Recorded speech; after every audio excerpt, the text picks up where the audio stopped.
அனைவருக்கும் இனிய புத்தாண்டு வாழ்த்துக்கள். 2026ஆம் ஆண்டு பிறக்க இன்னும் ஒரு சில நாட்களே உள்ளன. ஒரு வருடம் என்பது சாதாரண விஷயம் கிடையாது.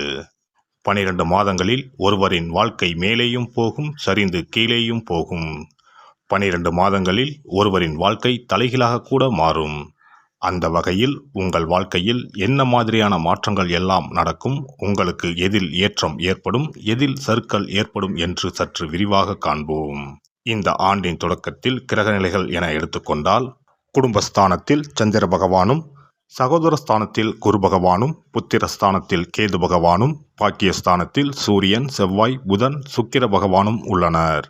லாபஸ்தானத்தில் ராகு பகவானும், சனி பகவானும் உள்ளனர். குரு பகவான் 5ஆம் பார்வையாக துலாம் ராசியையும், 7ஆம் பார்வையாக தனுசு ராசியையும், 9ஆம் பார்வையாக கும்ப ராசியையும் பார்வையிடுகிறார். சனி பகவான் 3ஆம் பார்வையாக மேச ராசியையும், 7ஆம் பார்வையாக சிம்ம ராசியையும், 10ஆம் பார்வையாக விருச்சிக ராசியையும் பார்வையிடுகிறார்.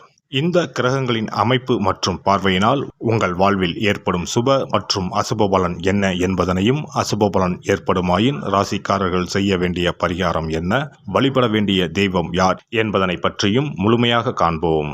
பிறக்கப் போகும் இந்த புது வருடம் உங்கள் வாழ்வில் வளமும் நலமும் செல்வ செழிப்பும் பெற்று வாழ்வில் உயரிய நிலையை அடைய எல்லாம் வல்ல எம்பெருமானை வேண்டி விரும்பி கேட்டுக்கொள்கிறேன். அனைவரிடமும் அன்பு மனதுடன் செயல்படும் கடகராசி அன்பர்களே, இந்த ஆண்டு இனிமையான பேச்சுக்கள் மூலம் எதிலும் வெற்றியடைவீர்கள். சில நேரங்களில் வீண் குற்றச்சாட்டுகள் தோன்றி மறையும்.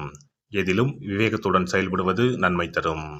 உடன் இருப்பவர்களின் செயல்கள் சில நேரங்களில் கோபத்தை உருவாக்கலாம். அமைதியை கையாள்வது உங்கள் மீதான நம்பிக்கையை மேம்படுத்தும். வழக்கு விஷயங்களில் இருந்து வந்த தாமதங்கள் மறையும். வீடு மற்றும் மனை மீதான கடன் சார்ந்த உதவிகள் கிடைக்கும். குடும்ப உறுப்பினர்களிடம் அனுசரித்து செல்லவும். வாழ்க்கை துணையின் ஆரோக்கியத்தில் ஏற்றம் இறக்கம் உண்டாகும். வீட்டின் தேவைகளை அறிந்து செயல்படுவதால் கையிருப்புகள் குறையும். உத்தியோகஸ்தர்களை பொறுத்தவரை இந்த ஆண்டு தங்கள் பணிகளில் கண்ணும் கருத்துமாக இருப்பது தேவையற்ற சிக்கல்களை குறைக்கும். மற்றவர்கள் விஷயங்களில் தலையிடுவதும் கருத்துக்கள் கூறுவதையும் தவிர்க்கவும். உடன் இருப்பவர்களிடம் தனிப்பட்ட விஷயங்களையும் குடும்ப விஷயங்களையும் பகிர்வதை தவிர்ப்பது நன்மையை தரும். வியாபாரிகளை பொறுத்தவரை இந்த ஆண்டு எதிர்பார்த்த முன்னேற்றங்கள் சாதகமாக அமையாவிட்டாலும் வருமானத்திற்கு குறைவில்லாமல் இருக்கும். வேலையாட்களின் ஒத்துழைப்புகள் மறைமுகமாக கிடைக்கும். வர்த்தக செயல்களில் விவேகத்துடன் செயல்படவும். தொழில் விரிவாக்கங்களில் சற்று கவனத்துடன் செயல்பட வேண்டும்.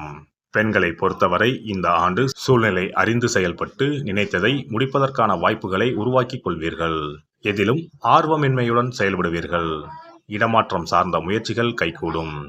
நீண்ட நாட்களாக இழுபறியாக இருந்து வந்த சில பிரச்சனைகள் முடியும். மற்றவர்களின் செயல்களில் தலையிடாமல் இருப்பது நல்லது. அரசியல்வாதிகளை பொறுத்தவரை சில புதிய அனுபவங்கள் கிடைக்கும். உயர் பொறுப்பில் இருப்பவர்களின் நட்பும் ஆதரவும் கிடைக்கும். ஆதாயத்தை எதிர்பார்க்காமல் கடமைகளை சரிவர செய்வதன் மூலம் எதிர்காலத்தில் நல்ல பலன்கள் கிடைக்கும். கட்சி நிமித்தமான வெளியூர் பயணங்கள் செல்ல நேரலாம். சக அரசியல்வாதிகளிடம் ஒற்றுமையும் உற்சாகமும் பிறக்கும். கலைத்துறையில் இருப்பவர்களுக்கு இந்த ஆண்டு குழப்பமான மனநிலைகள் அவ்வப்போது ஏற்பட்டு கொண்டே இருக்கும். பொருள் வரவுகளில் காலதாமதங்கள் உருவாகும். பணிகளில் சில நுட்பங்களை புரிந்து விரைவாக செய்து முடிப்பீர்கள். கலகலப்பான பேச்சுக்கள் மூலம் சிக்கல்களை கையாண்டு புதிய வாய்ப்புகளை உருவாக்கிக் கொள்வீர்கள். மாணவர்களை பொறுத்தவரை இந்த ஆண்டு தேர்வுகளில் நல்ல மதிப்பெண்களை பெற கூடுதல் நேரங்களையும் ஆலோசனைகளையும் பெற வேண்டும். எதிர்காலம் குறித்த சிந்தனைகளும் எண்ணங்களும் அதிகரிக்கும். உயர்கல்வியில் சிறு சிறு தடுமாற்றங்கள் ஏற்பட்டு நீங்கும். சக மாணவர்களிடத்தில் விட்டு கொடுத்து செயல்படவும். இந்த வருட கிரக அமைப்புகள் அடிப்படையில் கடகராசி அன்பர்களுக்கு போட்டியாக இருந்தவர்கள் விலகிச் செல்வார்கள். உயர் பதவிகள் குறித்த இலக்குகளும் எண்ணங்களும் பிறக்கும். இந்த வருட கிரக அமைப்புகள் அடிப்படையில் கடகராசி எதிலும் முயற்சிகளை மேம்படுத்த வேண்டும். சிந்தனை போக்கில் சற்று கவனத்துடன் இருக்க வேண்டும். சனிக்கிழமை தோறும் காவல் தெய்வங்களை வழிபாடு செய்து வர காரியங்களில் இருந்த தடை தாமதங்கள் நீங்கி வெற்றி உண்டாகும். சிறப்பு தொகுப்பு. புத்தாண்டு அன்று செல்வம் பெருக நாம் என்ன செய்ய வேண்டும் என்பதனை பற்றி காண்போம். புத்தாண்டு அன்று நாம் சில விஷயங்களை செய்வதன் மூலம் வீட்டில் செல்வ செழிப்பும் அதிர்ஷ்டமும் மகாலட்சுமி கடாட்சமும் உண்டாகும். ஆகையால் புத்தாண்டு அன்று அதிர்ஷ்டம் தரக்கூடிய வகையில் சில விஷயங்களை கட்டாயம் செய்ய வேண்டும். இன்னும் சில நாட்களில் 2026ஆம் ஆண்டு பிறக்கப் போகிறது. அதாவது ஜனவரி 1/1/2026 அன்று கோவிலுக்கு செல்வது, தானம் செய்வது, புது ஆடை அணிவது மற்றும் வீட்டிற்கு தேவையான பொருட்களை வாங்குவது என பலவற்றை செய்வதன் மூலம் நற்பலன்களை பெற முடியும். பொதுவாக பெரும்பாலான வீடுகளில் எதிர்மறையான எண்ணங்கள் எப்போதும் இருந்து கொண்டே இருக்கும். இதனால் வீட்டில் அதிர்ஷ்டம் என்பதே இருக்காது. முக்கியமாக குடும்பத்தில் மகிழ்ச்சி என்பதே இருக்காது. இவை அனைத்திற்கும் தீர்வு கடவுள் வழிபாடு ஒன்றே ஆகும். கடவுளுக்கு உரிய பொருட்களை வாங்கி வழிபடுவதன் மூலம் வீட்டில் நேர்மறை ஆற்றல் பெருகி குடும்பத்தில் மகிழ்ச்சியும் செல்வ செழிப்பும் உண்டாகும். புத்தாண்டு அன்று வாங்க வேண்டிய 3 முக்கியமான பொருள்: துளசி இலை, ஏலக்காய், கல்உப்பு. துளசி இலை, ஏலக்காய், கல்உப்பு ஆகிய 3ம் மகாலட்சுமியின் அம்சம். ஆகையால் வருடத்தின் முதல் நாள் அன்று மேற்கூறிய 3 பொருட்களை வாங்குவதன் மூலம் வீட்டில் செல்வ செழிப்பு உண்டாகும். துளசி இலையை வாங்கி வந்து பூஜை அறையில் பெருமாளுக்கும் ஆண்டாளுக்கும் வைத்து வழிபட வேண்டும். அடுத்து ஏலக்காய் வாங்கி வந்து பூஜை அறையில் விளக்கின் அருகில் வைத்து வழிபட வேண்டும். செல்வ செழிப்பு உண்டாக்குவதில் கல்உப்பு முக்கியமான பொருளாகும். ஆகையால் கல்உப்பை வாங்கி கட்டாயமாக பூஜை அறையில் வைத்து வழிபட வேண்டும். வாங்க வேண்டிய பிற பொருட்கள் என எடுத்துக்கொண்டால் மல்லிகைப்பூ, மஞ்சள், குங்குமம், சர்க்கரை, இனிப்பு, பசும்பால், குத்துவிளக்கு ஆகியவற்றையும் வாங்கலாம். புத்தாண்டு அன்று அதிகாலை எழுந்து குளித்து பிரம்ம முகூர்த்தத்தில் பூஜை அறையில் விளக்கேற்றி வழிபட வேண்டும். அடுத்து கோவிலுக்கு சென்று அபிஷேக பொருள் வாங்கி கொடுத்து தரிசனம் செய்ய வேண்டும். முக்கியமாக புத்தாண்டு அன்று ஏழை எளியவர்களுக்கு தானம் செய்ய வேண்டும். மேலும் அறுசுவை உணவுகளை சமைத்து கடவுளுக்கு படையலிட்டு வழிபடுவது நல்லது. புத்தாண்டு அன்று பிறருக்கு கடன் தரக்கூடாது. நல்ல நாட்கள் மற்றும் விசேஷ நாட்களில் பிறருக்கு கடன் கொடுப்பதன் மூலம் வீட்டில் அதிர்ஷ்டம் குறையும். ஆகையால் சுப நாட்களில் பிறருக்கு கடன் அளிப்பதை முற்றிலும் தவிர்த்து விடுங்கள். புத்தாண்டில் நமக்கு நன்மைகள் அதிகம் நடைபெற வேண்டும். 2025ஆம் ஆண்டில் சந்தித்த பிரச்சனைகள், துன்பங்கள், போராட்டங்கள், கஷ்டங்கள் ஆகியவற்றில் இருந்து விடுபட வேண்டும் என்பதே அனைவரின் விருப்பம்.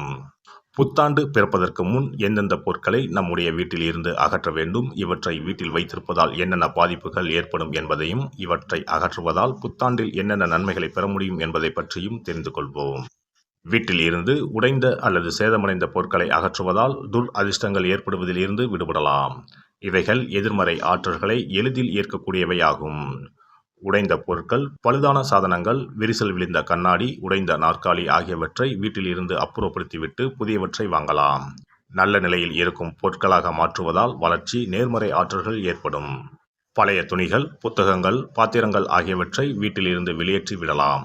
வேறு யாருக்காவது தானமாகவும் அல்லது மறுசுழற்சி முறையில் பயன்படுத்தக்கூடியதாகவும் மாற்றி அமைக்கலாம். இதனால் நேர்மறையான விஷயங்கள் எப்போதும் வீட்டில் நடந்து கொண்டே இருக்கும். தேங்கிய நீர், காய்ந்த பூக்கள் ஆகியவற்றை வீட்டில் இருந்து தூக்கி எறிவதால் எதிர்மறை ஆற்றல்கள் வீட்டில் பரவுவதை தடுக்கலாம். புதிதாக இருக்கும் மலர்கள், புதிய தண்ணீர் ஆகியவற்றால் வீட்டில் எப்போதும் புத்துணர்ச்சி நிறைந்திருக்கும், மகிழ்ச்சி மலரும். காலாவதியான உணவுப் பொருட்கள், மருந்துகள், அழகு சாதன பொருட்களை வீட்டில் வைத்திருப்பதால் வீட்டில் தேக்க நிலை, எதிர்மறையான சூழல் இருந்து கொண்டே இருக்கும். இதனால் வீட்டில் அடிக்கடி நோய்களும் வந்து கொண்டே இருக்கும்.